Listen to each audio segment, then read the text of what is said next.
आणि स्पीड न्यूजला सुरुवात करण्यापूर्वी थेट जाणार आहोत महानगरपालिका सुशोभीकरण प्रकल्प शुभारंभ कार्यक्रम सुरू आहे। या ठिकाणी मुख्यमंत्री एकनाथ शिंदे आणि उपमुख्यमंत्री देवेंद्र फडणवीस उपस्थित आहेत। थेट या कार्यक्रमाची झलक आपण पाहतो। मॅडम डॉक्टर भारती लव्हेकर,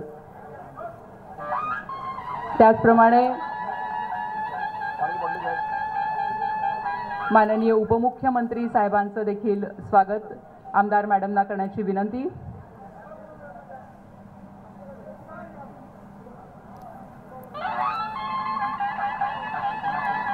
धन्यवाद। यानंतर विजय धीवर, मिलिंद कोरगावकर आणि अल्ताफ खान यांच्यातर्फे मान्यवरांचं स्वागत होतंय।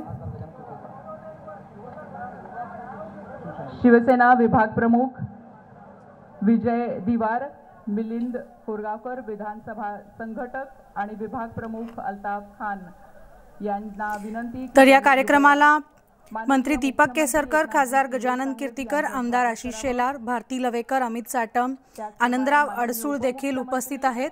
बीएमसीचा महत्त्वपूर्ण प्रकल्प शुभारंभ कार्यक्रम मुंबईमध्ये आयोजित करण्यात आलेला आहे। मुख्यमंत्री आणि उपमुख्यमंत्र्यांच्या उपस्थितीत हा कार्यक्रम पार पडतोय। पालिकेच्या परिमंडळ क्रमांक 4च्या विभागातील कामांचा सुद्धा या ठिकाणी शुभारंभ केला जाणार आहे। मध्यवर्ती यंत्रणा आणि खात्यांच्या कामाचा देखील शुभारंभ या ठिकाणी केला जाणार आहे। आमचे प्रतिनिधी प्रशांत बाग आपल्या सोबत आहेत। थेट आपण प्रशांतकडे जाणार आहोत। प्रशांत, आपण पाहतोय बीएमसीचा महत्त्वपूर्ण प्रकल्प आहे ज्याचा शुभारंभ मुख्यमंत्री आणि उपमुख्यमंत्र्यांच्या उपस्थितीत पार पडतोय। काय सविस्तर अपडेट्स? आगामी पालिका निवडणुकीच्या पार्श्वभूमीवरच कार्यक्रमाचं आयोजन करण्यात आलंय का? मिळाली अत्यंत महत्त्वाच्या मुद्द्याला खरं तर तू स्पर्श केलाय की येत्या बीएमसी निवडणूक पार्श्वभूमीवर ज्या पद्धतीनं अनेक विकास कामांचा धडाका मुंबईत लावलाय तो महत्त्वाचा मानला जातोय। येत्या 2 ते 2.5 वर्षामध्ये मुंबईतले सगळे रस्ते कॉन्क्रीट मुक्त करायचा एक निर्णय घेतला गेलाय।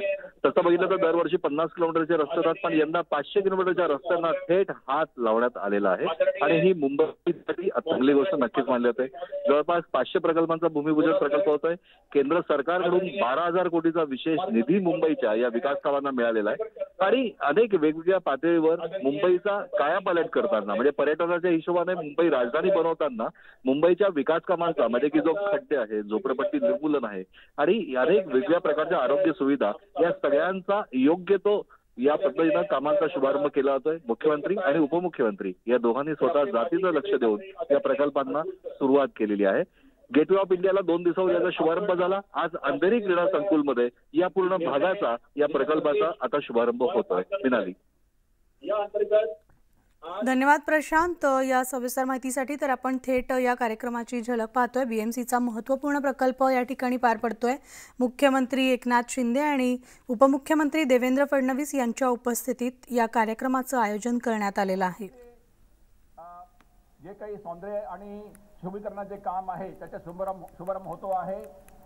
तर कार्यक्रमासाठी मुख्यमंत्री आणि उपमुख्यमंत्र्यांसोबत पर्यटन मंत्री दीपक केसरकर, मुंबई पालकमंत्री मंगलप्रभात लोढा सुद्धा उपस्थित आहेत। पालिकेच्या परिमंडळ क्रमांक 4च्या विभागातील देखील कामाचा शुभारंभ या ठिकाणी पार पडणार असून मध्यवर्ती यंत्रणा आणि खात्यांच्या कामांचा देखील आढावा घेतला जाणार आहे। त्याचा देखील शुभारंभ या ठिकाणी होणार आहे। त्यामुळे आगामी महापालिका निवडणुकीच्या पार्श्वभूमीवर या कार्यक्रमाचं धूमधडाक्यात आयोजन करण्यात आलेलं आहे। या कार्यक्रमाचे हायलाइट्स काय असणार आहेत, लक्षवेधी मुद्दे जे आहेत ते आपण आमचे प्रतिनिधी प्रशांत बाग यांच्याकडून एकदा जाणून घेणार आहोत। पुन्हा एकदा जाऊयात प्रशांतकडे।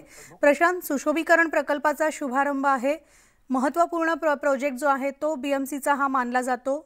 कोणकोणते लक्षवेधी मुद्दे या कार्यक्रमाच्या निमित्तानं मांडले जातील? मिनाली, प्रत्येक मुंबईकरांच्या ज्या मूलभूत समस्या आहेत त्यांना मूलभूत अडचणींना सामना अजूनही करावा लागतो। या सगळ्या गोष्टींचा विचार या सुशोभीकरण प्रकल्प अंतर्गत करण्यात आलाय। फक्त शहर देखणं म्हणजे हे दिसायला असतं हे महत्वाचं नसतं, तर सांडपाण्याची व्यवस्था आणि मध्यंतरी मुंबई हायकोर्टानं सुद्धा रस्त्यात खड्डे का खड्ड्यात रस्ता असा सवाल जो विचारला होता। यामुळे बीएमसीनं या प्रकल्पाअंतर्गत मुंबई शहरातल्या एकाच वेळेस सगळे रस्ते म्हणजे की जवळपास 500 किलोमीटरचे रस्ते हे कॉन्क्रिटीकरण करण्याचा निर्णय घेतलाय की येत्या 30 वर्षापर्यंत सगळेच जे विषय आहेत ते चांगले होतील। लाईट व्यवस्था अत्यंत चांगली आहे। बगीचांची दुरुस्ती केली जाते आणि वेगवेगळ्या प्रकारचं सांडपाणी व्यवस्थापन, शौचालय व्यवस्थापन, आरोग्य व्यवस्थापन याचा सगळ्यात मोठा या कायापालट खरं तर या मुंबई सुशोभीकरण प्रकल्पाअंतर्गत केला जाणार आहे.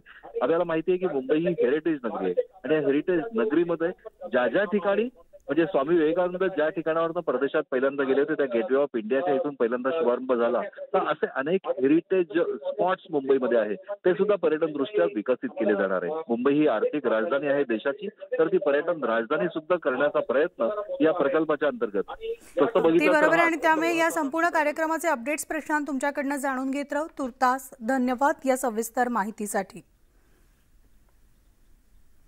आणि आत्ताच एक ब्रेकिंग बातमी येते.